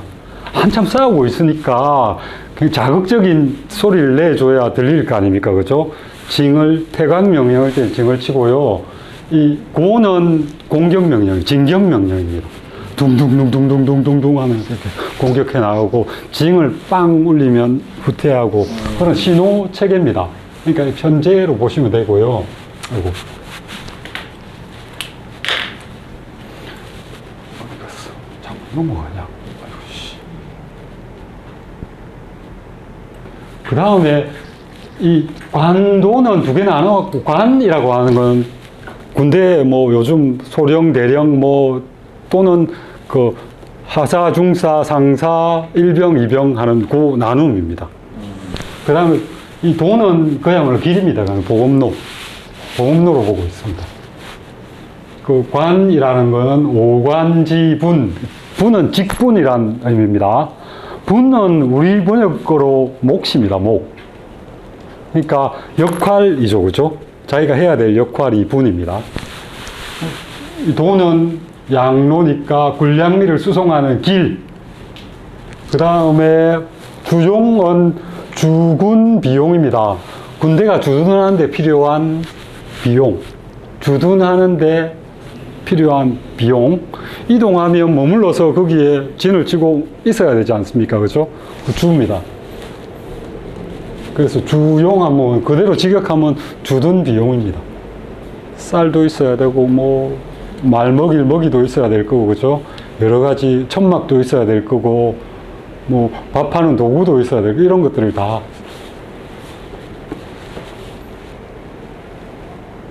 이 사람은 조금 다르게 봤죠. 그냥 요거를 한꺼번에 묶고, 요거 한꺼번에 묶고, 크게 뭐, 의미상으로는 그 정도만 보시면 될 것 같습니다. 요거는 다음 편, 작전편에 들어가면 좀 그 주둔 비용이나 이런 것들 상세히 나옵니다. 군대, 10만 명의 군대를 동원하기 위해서 필요한 어떤 물자들, 비용, 이런 것들이 작전편에 이야기가 되고 있습니다. 자, 그 다음, 넘어가십시다. 정병원 선생님. 교지 이계, 이색 이정, 예. 주숙 유도. 예. 그러므로 적과 나의 우애를 비교하여 성부의 정황을 탐색한다. 누가 어느 문주가 뭐가 있는가. 자, 이거는 아까 그 부분이 이렇게 중복되어서 나오죠, 그죠?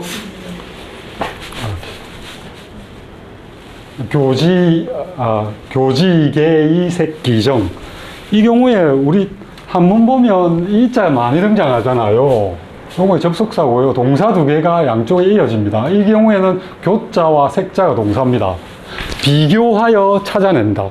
동사만 비교해서 찾아낸다. 계산한 걸 가지고 비교를 하고, 계한 걸 가지고 비교를 해서 그 다음에 색기정. 이 기정이라고 하는 건 승부지정 이렇게 되어 있습니다. 성부의 드러난 모습, 정은 드러난 모습입니다. 그래서 번역하면 각 분야에서 산출된 자료를 모아서 계산한 걸 가지고 비교하고, 그 비교한 걸, 그 데이터를 가지고 그대로 전쟁을 하게 되면 드러나게 될 승부라고 하는 결과를 추론해내는 겁니다. 결국 색은 추론해내다의 의미입니다. 감추어져 있는 걸 드러내는 것. 그죠? 그런 의미입니다. 이렇게 뭐 우리 전력이 50이고 저쪽 전력이 70이면 붙으면 저잖아요. 그러니까 계산하는 과정만 딱 나오면 일단 그 자료를 가지고 붙였을 때는 누가 이길지 질지는 기본적으로 정해지는 거죠. 그 정이 그런 의미입니다. 정자는 원래는 어디에서 나온 글자냐 하면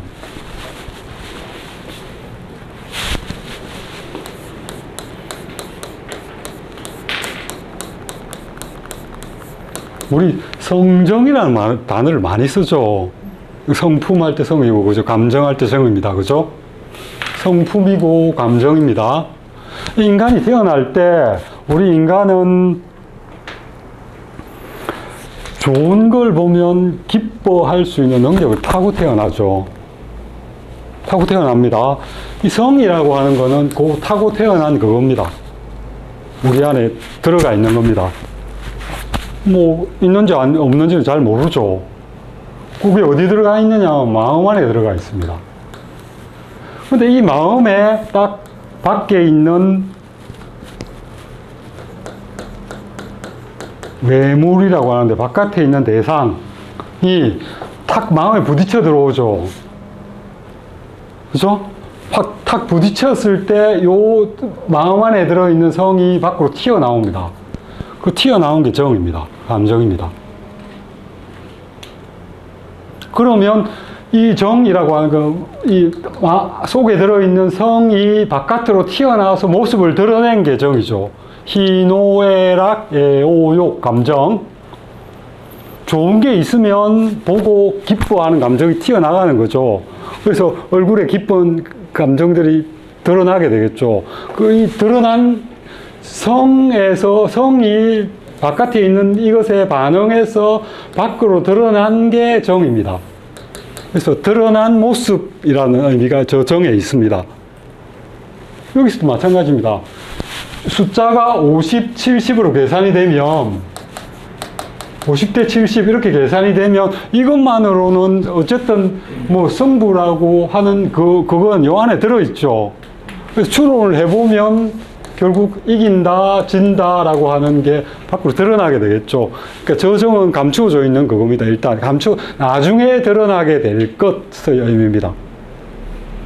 이후에 드러나게 될 어떤 성패의 모습, 그 정도로 보시면 될 것 같습니다.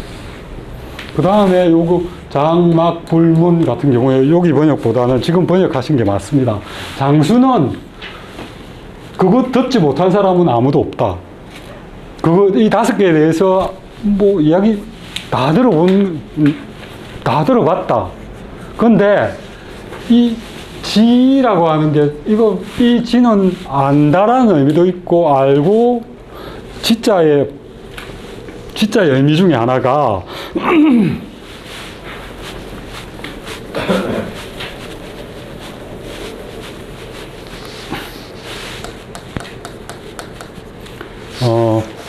주관하다라는 의미가 있습니다.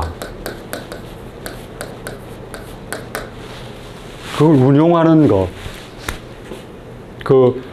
제가 이 지자 나오면 항상 예로 드는 게 우리 도지사, 지사라고 하는 이 지자에 일사자 이렇게 붙이거나 뭐 일사자를 많이 붙이는데 도에서 행하는 일을 주관하는 사람이 도지사입니다. 경기도 도지사 이러면 이렇게 쓰거든요. 요 지자가 안다라는 의미도 있지만 그 일을 자기가 주관해서 운영하는 사람, 그걸 지라고 합니다. 그런 의미도 들어가 있습니다. 이 지자에. 그냥 뭐 우리가 보고 아는 이런 게 아니고 그걸 운용할 줄 알다, 뭐 이 정도의 의미가 저 지자에 들어가 있습니다. 듣기만 하고 그걸 실제 그거에서 운영할 수 있는 거하고는 다르죠. 지자의 의미는 그런 의미까지 포함을 합니다. 그걸 운용할 줄 알게 되면 전쟁에서 이기는 거고, 그거 운영할 줄 모르면 전다. 그렇게 어려운 이야기는 아니겠죠, 그죠? 뭐, 예? 넘어가네. 법자 누가 하기 때렸습니다. 더 넘어가죠. 어디요? 한 번 더 가야 돼. 아니 앞으로? 아니요, 뒤로. 뒤로? 이거 했죠. 요렇게 했고요. 그 다음에 새끼적에, 요거는 감추어져 있거나 드러나지 않는 걸 파악해내는 능력. 그래서 좀 추론하다라고 번역을 했고요. 승부지정이라는 이기고 지는 실제 모습, 드러나게 될 모습 정도로 파악을 하시면 될 것 같습니다. 요 뒤에는 뭐 길쭉길쭉한데요. 쭉 같은 그게 그냥 이어집니다. 여기는 제가 여기 한꺼번에 다 돼 있죠? 예, 됐습니다. 547개로 승리를 확신하며 싸우라. 예. 조숙 유도, 장숙 유능, 천지숙득, 병령숙행, 병중숙강, 사졸숙련, 예. 상벌숙명, 예. 오이차지 승부의, 예. 장청오계, 예. 용지필승, 예. 유지, 장불청오계, 예. 용지필패, 거지. 예. 어느 편의 군주가 정치력이 있는가? 예. 어느 편의 장군이 유능한가? 예. 천시와 지리는 누가 얻었는가? 예. 법령은 어느 편이 집행되는가? 병사는 어느 편이 강한가? 예. 사병은 어느 편이 숙련되었는가? 상벌은 어느 편이 분명한가? 예. 나는 이런 것으로 승부를 알 수 있다. 예. 장차 나의 계산을 들으면 그로써 반드시 승리할 것이니 나는 머무를 것이다. 예. 장차 나의 계산을 듣지 않으면 그로써 반드시 패배할 것이니 예. 나는 떠날 것이다. 예. 이 번역은 굉장히 여러 번역이 많습니다. 보시면 여기 지금 주숙유도라고 되어 있죠. 근데 다른 판본에는 주숙현, 장숙능 이렇게 되어 있습니다. 군주는 누가 뛰어나며 장수는 누가 능력이 있는가. 저는 이 판본이 맞다고 생각하는데,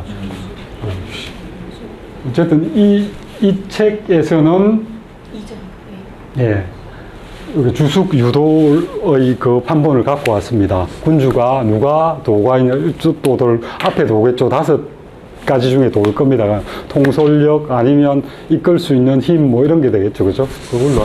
근데 요걸로 하면 좀 더 명확합니다. 군주는 누가 현능이라고 하는 글자는 뜻이 똑같은 겁니다. 사실 현명하다. 이게 두 개 다가 다 그냥 일 잘하는 겁니다. 근데 이럴 때 선전 광고 좀 하세요. 저희 로펌 홈페이지에 마크 선생님께서 현능에 대해서 설명하는 글을 써놨습니다.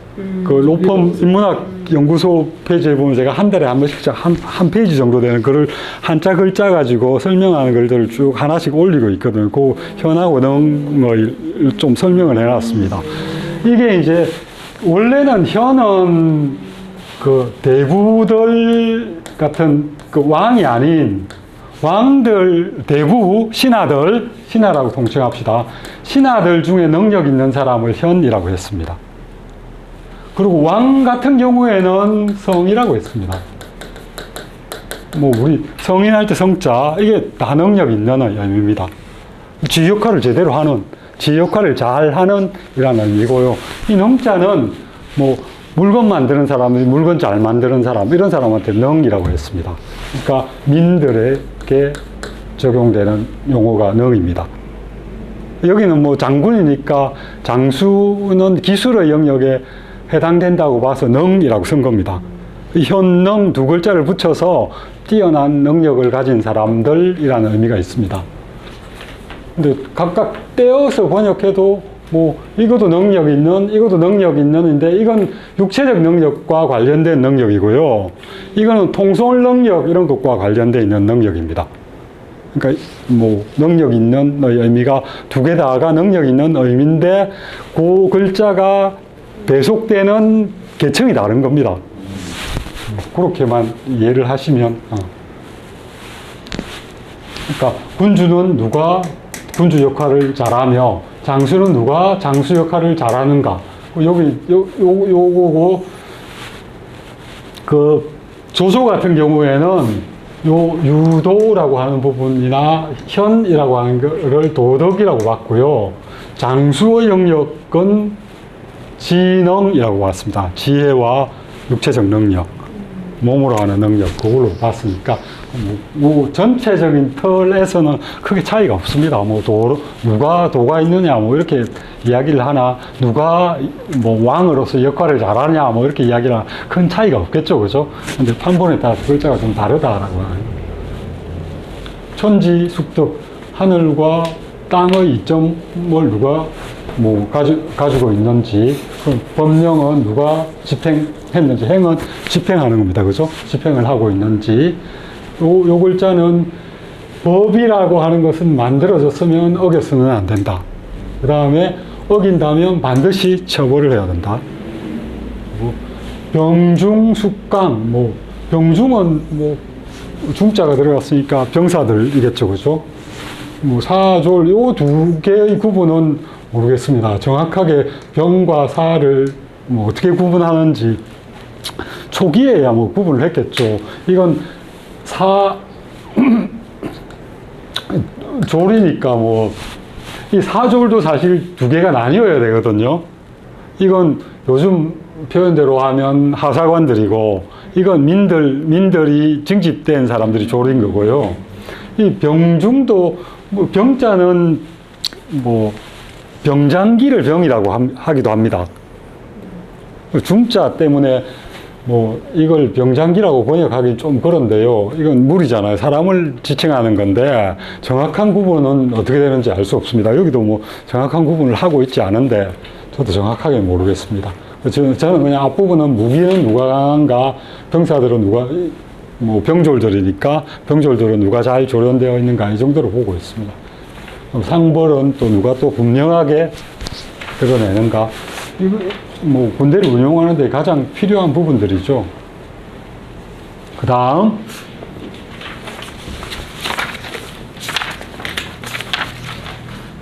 다른 길과 소금의 길? 뒤에까지 설명 안 했는데.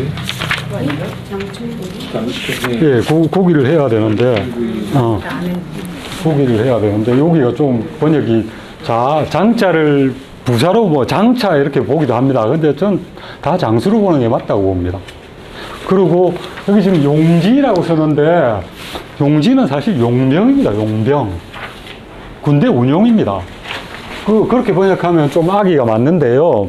장수가 나의 말을 듣고 그 말을 들은 그대로 군대를 운용하면 반드시 이길 것이다. 그러면 그 장수는 그대로 유임을 시키라. 그 다음에 장수가 나의 말을 듣지 않고 군대를 운용하면, 지 맘대로 운용하면, 지 판단에 따라서 내 말대로 안 하고 지 판단에 따라서 운용을 하면 질 거다. 그러니까 걔는 그 자리에 계속 둬서는 안 된다 정도로 번역을 했는데, 저는 그게 맞다고 보는데 여긴 좀 다릅니다. 그죠? 조금 뭐 이건 뭐 큰 의미상으로는 크게 차이는 있는 것 같지 않습니다. 그죠? 내 말 들으면, 여기는 이 손자 자신이 거기에 머물고 떠나고 이렇게 번역을 했거든요. 그거는 어떤 의미에서 한 거냐면 이게 지금 함녀에게 이걸 주면서 자기 의견을 여기에 담았다라고 이 사람을 보고 있는 겁니다. 예. 예, 함녀에게 이 병법서를 주면서 내가 이거 바치니까 이거에 따라서 운용할 거면 이길 거니까 내가 여기 그대로 있을 거고 아니면 난 거기 가겠다라는 형태로 이 문장을 본 겁니다. 어느 쪽이 맞는지는 누구도 알 수 없습니다. 조조가 나라는 부분도 조금 명확하지 않습니다. 정계, 그 계산한 것이 딱 이렇게 정해지지 않으면, 계산한 게 명확하게 이렇게 정해지지 않으면, 어느 쪽이 이길지 그 계산이 안 나오면, 물러나서 간다라고 되어 있습니다. 이거 군대를 물려서 후퇴한다는 이야기로 저 문장을 이해를 하거든요. 그 자를 내가 가는 게 아니고 군대가 그냥 물러나는 걸로 이해하면 이 문장이 크게 이 문장과 크게 다르지 않을 거라고 보여집니다. 해서 계산이 썼는데 계산이 안 쓰면 이게 그 정보 자체가 명확하지 않으면 그런 거겠죠, 그죠? 정계라고 하는 게 저 정자는 우리 확정되다 할 때 정입니다. 움직이지 않는 상태가 되는 걸 정이라고 합니다.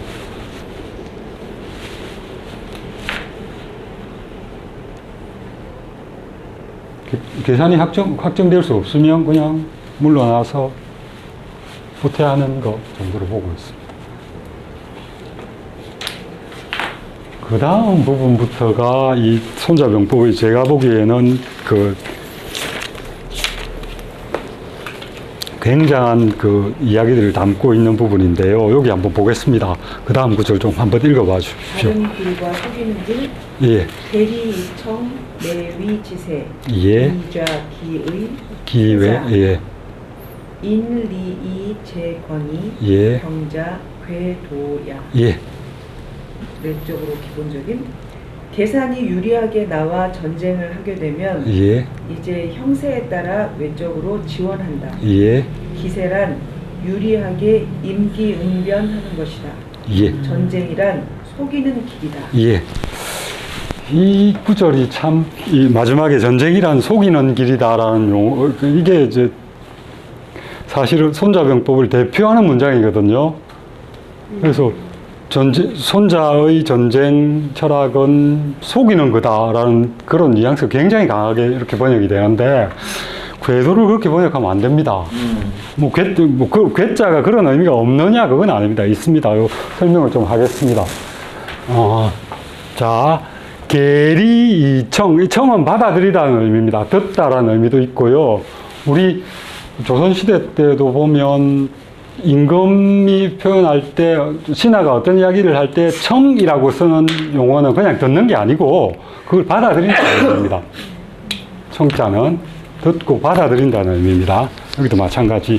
계리청, 이익이 된다고 계산해서 또는 유리하다고 계산된 그것을 받아들여서 그걸 가지고 위지세, 세를 만든다. 기세를 만들어내는 거예요.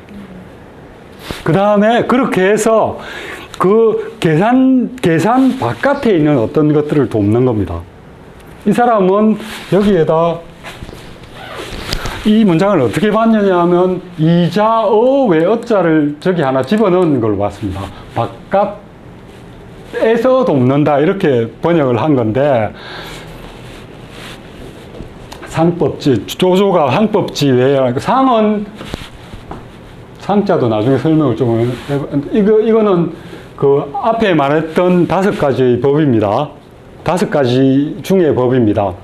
군제, 편제, 뭐 이렇게 여러 가지 요소들 있지 않습니까? 그죠?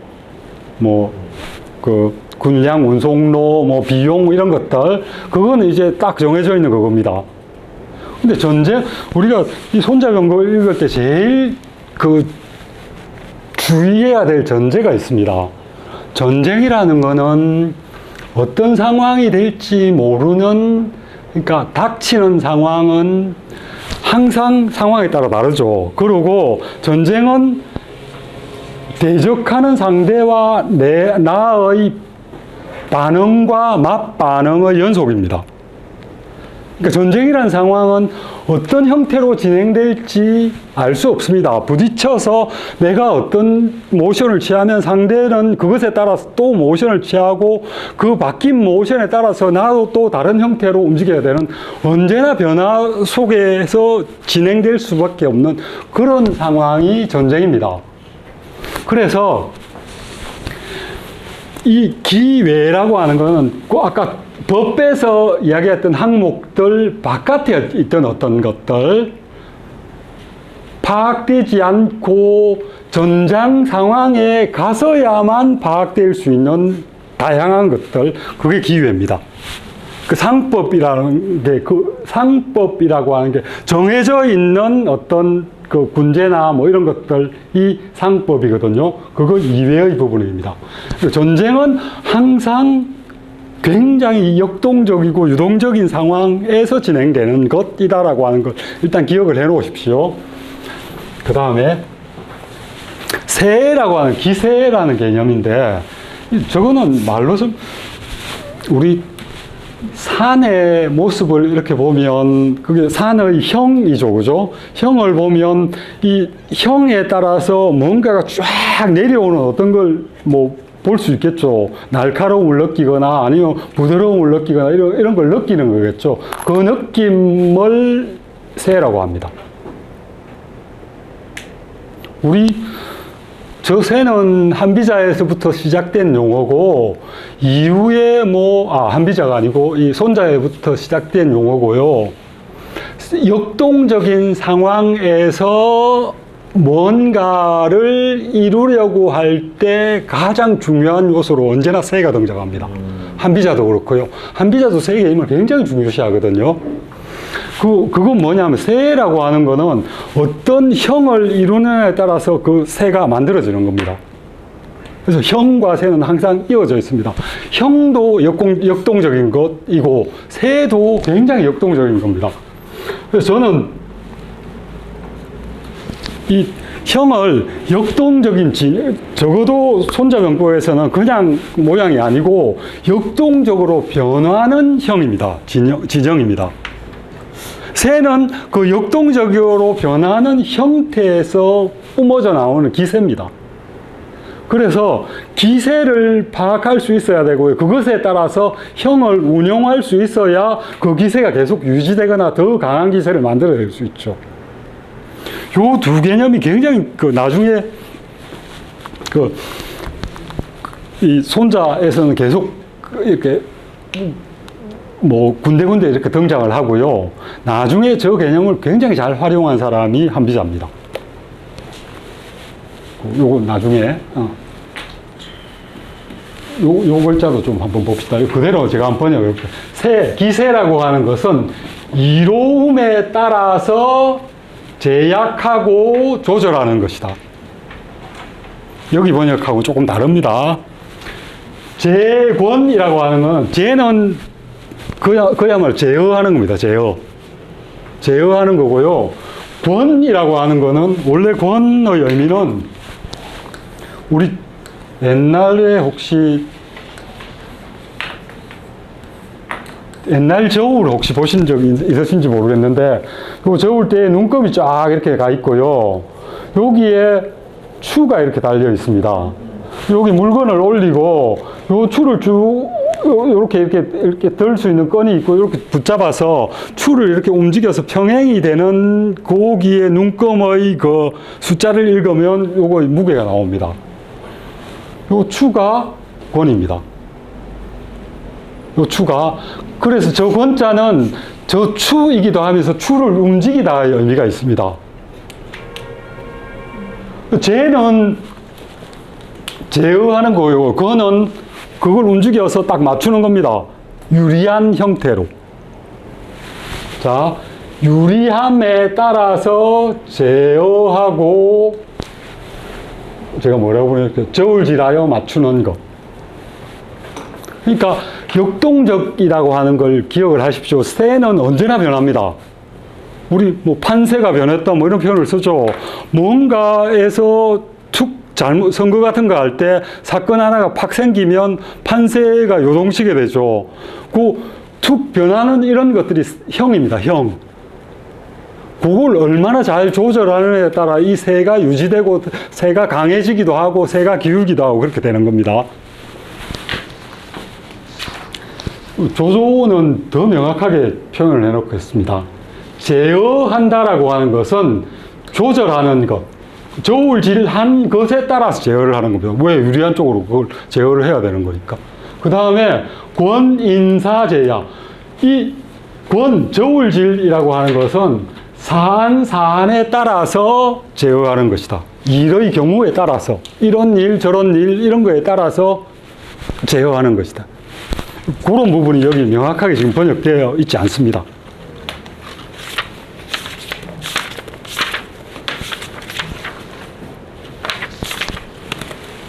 여기서 제가 좀 설명을 해야 될 게 시간이 조금 더 하겠습니다. 요 개념들은 나중에 다시 보게 될 겁니다. 제어하다, 이건 저울질하다. 이 절이라는 글자는 이렇게 상황들을 제어를 하고 형세를 몰아가다가 결정적인 순간에 빡 쳐야 되지 않습니까? 한 방에 끝내야 되거든요. 그 결정적인 마디를 포착해내는 게 절입니다. 절은 원래 마디입니다. 대나무가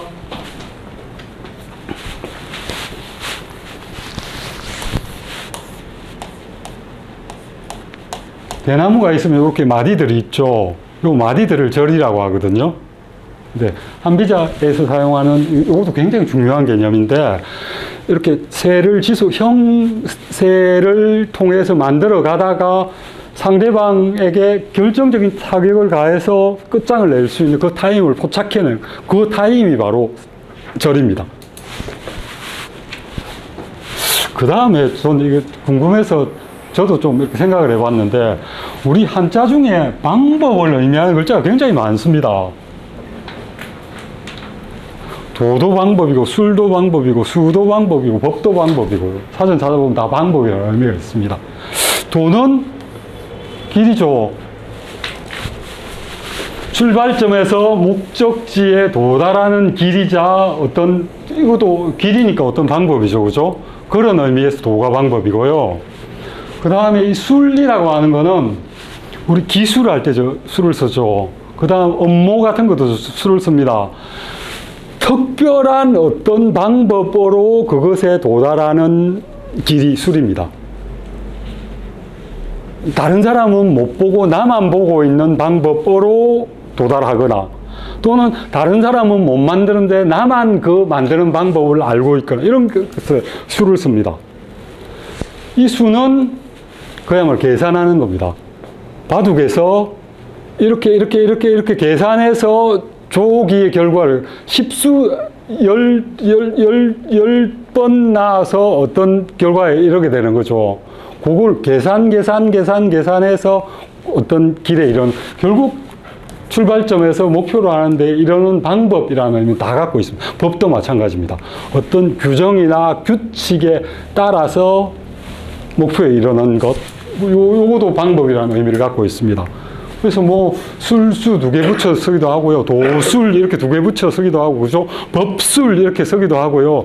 나중에는 저것들이 막 뒤섞여가지고 방법이라는 단어를 수없이 만들어냅니다. 뉘앙스가 조금씩 다르죠. 법술, 도술, 술수 다 붙이면 우리가 쓰는 단어들이 됩니다. 다 방법이라는 의미인데 약간씩의 뉘앙스 차이를 갖고 있습니다. 그 다음 마지막, 요거까지 오늘 설명하고 가겠습니다. 이게 제일 중요한 거라서. 궤는 속인다는 의미가 분명히 있습니다. 근데 궤는 그런 의미보다는 여기서는 제가 번역한 거 한번 보실래요? 전쟁은 예측할 수 없는 끊임없이 적과 아군이 서로 상호작용하며 만들어내는 상황에서 그때그때 대응하여 승리라는 목표를 향해 나아가는 길. 그러니까 정해진 길이 없다는 겁니다. 궤도를 가장 잘 표현하는 건 번역은 간단하게 하면 정해진 게 없는 길. 왜 이런 표현을 쓰느냐 하면 우리 도라는 의미를 이야기할 때 크게 도는 길이죠. 그죠? 아까 목표에 이르는 길입니다. 그죠? 도를 나눌 때 보면 상황에 따른 어떤 상황이나 조건에 따라서 앞에 글자를 붙여서 도를 표현하는 게 있습니다. 상도나 권도나 궤도가 거기에 해당됩니다. 그 가치를 표현하는 것에 따라서 도를 붙이는 게 있습니다. 정도냐, 사도냐, 비도냐. 이거 뭔지 정도, 사도, 비도 이건 그죠? 이거는 올바른 방향으로 목표에 이르는 거고요. 이거는 사는 뭡니까? 올바르지 않은 또는 상대방을 해치면서까지 뭐 이런 걸 테고, 비도는 가서는 안 되는 길입니다. 목표에 이르는 건데 그 길은 비록 목표에 이르지만 가서는 안 되는 길이 비도입니다.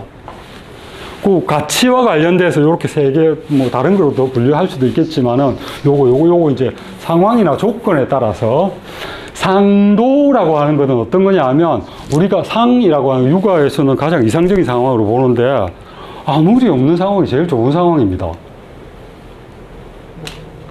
아무 특별한 일이 없는 상황이 육아에서는 제일 좋은 상황입니다. 뭐 특별히 잘하거나 뭐 이런 것도 없습니다. 그러니까 일상적인 그 삶을 살아갈 수 있는 상황이 제일 좋은 상황입니다. 우리 앞에 경이라는 용어를 썼었죠, 아까. 이건 일상적인 상황에도 지켜야 되고 언제나 지켜야 될 거죠, 그죠? 이 경이 가장 잘 적용되는 게 이 상도입니다. 언제나 따라야 될 길. 평상적인 상황이라면 어겨서는 안 되는 길. 가급적이면 그 길을 따라가야 될 길이 상도입니다. 권도는 뭡니까? 특수하고 예외적이고 비상 상황에 따라야 되는 길입니다. 우리 아버지가 돌아가시면 3년상을 지내야 되죠. 근데 전쟁 났습니다. 피난 가야 됩니다.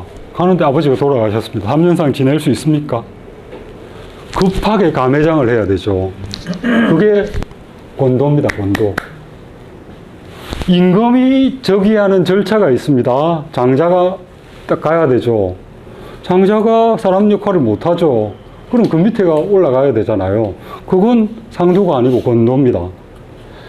권도라고 하는 건 우리가 사는 삶의 대부분이 권도가 적용이 됩니다. 왜? 우린 상도를 지향하지만 우리가 살고 있는 삶이 일상적인 삶인가요? 그렇지 않은 경우 대부분이죠. 그렇죠? 그래서 권도는 어떤 의미에서는 굉장히 주관적입니다.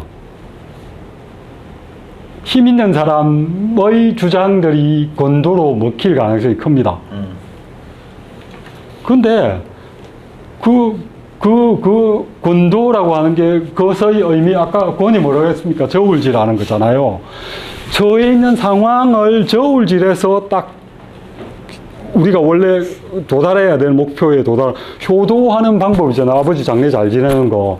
원래는 3년상 그걸 해야 되는 거지만 상황이 그게 안 되는 거니까 감회장하고 하는 방법을 취하는 겁니다. 그죠? 그런 게 권도입니다.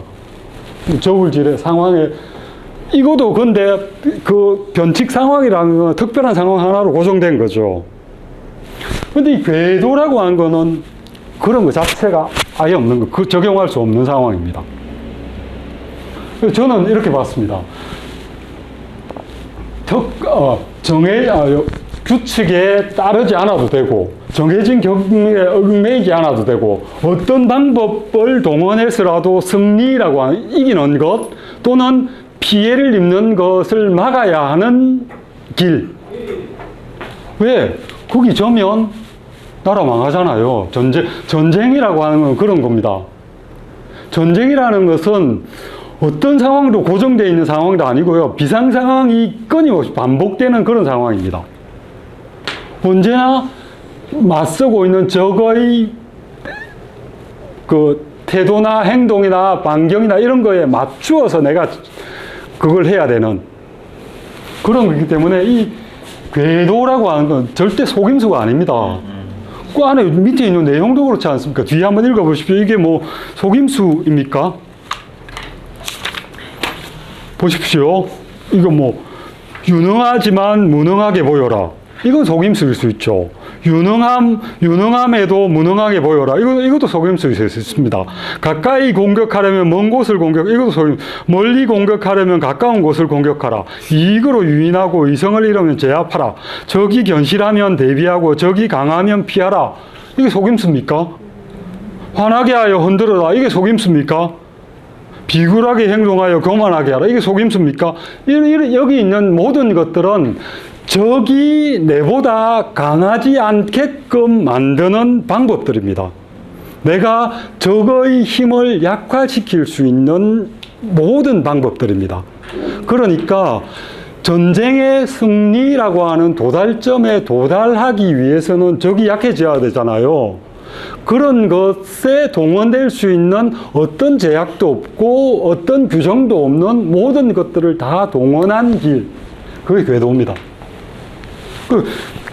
이 궤도를 잘 설명하면 이 손자병법이 갖고 있는 가치가 그대로 드러납니다.